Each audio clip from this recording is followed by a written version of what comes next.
오늘 우리가 함께 나눌 이야기는 요한복음 4장에 나오는 영원히 목마르지 아니하리니입니다. 우리 삶의 아주 깊은 곳에 있는 그 갈증에 대한 정말 놀라운 해답을 한번 따라가 보려고 해요. 자, 그럼 바로 시작해 볼까요? 우리 다들 그렇지 않나요? 평생 무언가를 갈망하면서 살아가잖아요. 좀 더 인정받고 싶고, 더 안정되고 싶고, 더 사랑받고 싶고. 근데 이상하죠? 왜 아무리 채우고 또 채워도 완전한 만족이라는 게 없을까요? 오늘 본문은 바로 이 근본적인 질문, 우리의 모든 갈증은 대체 어디서 오는가? 여기서부터 시작합니다. 첫 번째로 우리가 왜 이렇게 끝없이 목말라 하는지 그 이유에 대해 한번 알아보겠습니다. 이게 단순히 환경이 안 좋아서 조건이 부족해서가 아니라요. 우리 존재 자체의 문제랑 아주 깊이 연결되어 있거든요. 우리는 이 갈증을 풀려고 정말 끊임없이 뭔가를 찾아다녀요. 누군가는 더 높은 자리, 더 많은 돈, 그러니까 성공이라는 물을 막 들이켜보고요. 또 어떤 사람은 다른 사람들의 인정과 사랑, 바로 관계 속에서 답을 찾으려고 하죠. 아니면 끝없는 쇼핑이나 밤새도록 보는 컨텐츠처럼 취미와 쾌락에 푹 빠져 보기도 하고요. 근데 결과가 어때요? 잠바는 시원한 것 같아도 결국에는 더 지독하고 더 깊은 갈증만 남게 되잖아요. 오늘 본문에서 예수님이 이걸 정말 정확하게 짚어주세요. 이 물을 마시는 자마다 다시 목마르려니와 세상이 주는 것들로는 잠깐의 만족은 얻을 수 있을지 몰라도 우리의 근본적인 갈증을 해결해 줄 수는 없다는 뜻입니다. 그럼 대체 이 갈증, 정체가 뭘까요? 성경은 이걸 영혼의 갈증이라고 말합니다. 하나님 없이 살아가는 존재가 느끼는 근본적인 갈망이라는 거죠. 이 문제를 해결하지 않으면 우리는 영원히 목마를 수밖에 없는 겁니다. 자, 이제 두 번째 파트로 넘어다 볼게요. 이렇게 도저히 해결이 안 될 것 같은 갈증의 문제 앞에 예수님께서 어떻게 우리에게 먼저 찾아오시는지 한번 살펴보겠습니다. 오늘 본문에 진짜 흥미로운 구절이 하나 나와요. 바로 사마리아를 통과하여야 하겠는지라 이 부분인데요. 그 당시 유대인들은 사마리아 땅을 아주 부정하게 여겨서 일부러 먼 길로 삥 돌아갔거든요. 그런데 성경은 예수님께서 반드시 그곳을 통과해야만 했다고 기록해요. 왜 그랬을까요? 이건 그냥 지리적으로 꼭 가야 해서가 아니었어요. 바로 한 영혼을 만나기 위한 하나님의 계획, 구원의 필요성이었던 거죠. 이 여정을 하나하나 뜯어보면요, 예수님의 그 의도가 정말 선명하게 보여요.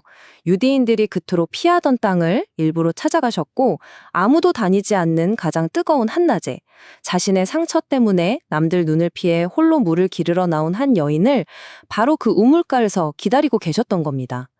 이 모든 게 단 한 영혼을 향한 치밀한 계획이었어요. 여기서 정말 중요하게 바로 이겁니다. 이 사마리아 여인이 예수님을 선택한 게 아니에요. 예수님께서 먼저 이 여인을 선택하셨다는 사실, 이것이 바로 은혜입니다. 우리가 하나님을 찾기도 전에 그분이 먼저 우리를 찾아오신다는 것, 정말 놀랍지 않나요? 자, 이제 세 번째 이야기입니다. 이번에는 이 여인의 관점에서 한번 볼게요. 그녀가 그토록 의지했던 세상의 물이 왜 그녀의 갈증을 해결해 줄 수 없었는지 말이죠. 여인이 예수님께 이렇게 묻죠. 당신이 우리 조상 야곱보다 더 큰 사람입니까? 그녀에게 야곱의 우물은 그냥 마시는 물이 아니었어요. 그건 바로 자기 정체성이었죠. 나는 위대한 조상 야곱의 후손이다 라는 민족적인 자부심, 종교적인 전통, 마치 오늘날 우리가 나 어느 대학 나왔다, 어느 회사 다닌다 이런 걸로 나를 증명하려는 것과 똑같아요. 하지만 예수님은 그 모든 걸 뛰어넘는 영원한 생명을 주는 새로운 물에 대해 이야기하십니다. 이걸 율법과 복음의 관계로도 볼 수 있어요.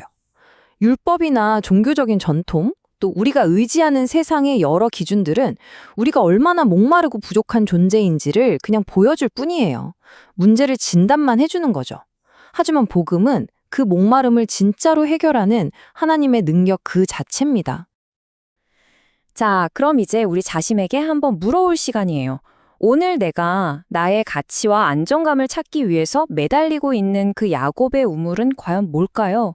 어쩌면 그게 내 통장 잔고일 수도 있고 우리 자녀의 성공일 수도 있고요. 아니면 내가 평생 쌓아온 경력이나 심지어 교회에서의 직분일 수도 있습니다. 여러분의 야곱의 우물은 무엇인가요? 자, 이제 네 번째, 드디어 그 해결책에 대한 이야기입니다. 문제의 원인을 알았으니 예수님께서 제시하시는 궁극적인 솔루션, 바로 영원히 솟아나는 생수에 대해 알아보겠습니다.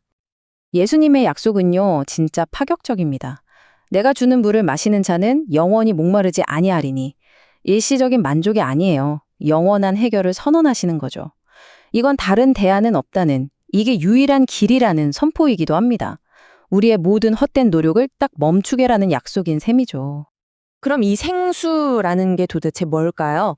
성경은 이것이 바로 우리 안에 계시는 성령의 끊임없는 역사라고 설명해요. 그러니까 밖에서 누가 부어줘야만 채워지는 그런 물이 아니라 내 안에서부터, 내 존재의 가장 깊은 곳에서부터 영원히 퐁퐁 솟아나는 샘물과 같다는 겁니다.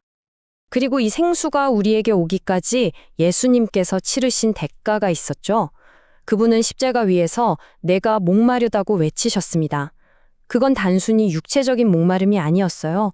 우리를 대신해서 하나님으로부터 완전히 버림받는 그 영적인 갈증, 그 끔찍한 고통을 직접 겪으신 거죠. 바로 그 예수님의 목마름이 오늘 우리가 영원히 목마르지 않을 생수가 된 것입니다. 이제 마지막 결론입니다. 이 놀라운 은혜를 받은 우리는 그럼 어떻게 살아야 할까요? 오늘 본문은 우리에게 생수 안에서 살아가라고 권면합니다. 예수님의 초대는요, 뭐 복잡하고 그런 게 아니에요. 아주 간단하고 명확하죠. 내가 주는 물을 마셔라. 자꾸 다른 우물을 기웃거리지 말고 오직 예수님께서 주시는 그 생수를 마시라는 겁니다. 이건 딱 한 번 결단하고 끝나는 게 아니에요. 매일 아침 눈을 뜰 때마다 삶에 지치고 목마른 순간순간마다 그분께 나아가 생수를 마시는 삶. 바로 그 삶으로의 초대입니다. 오늘 이 이야기를 마무리하면서 이 질문이 여러분 마음속에 오래 남았으면 좋겠습니다.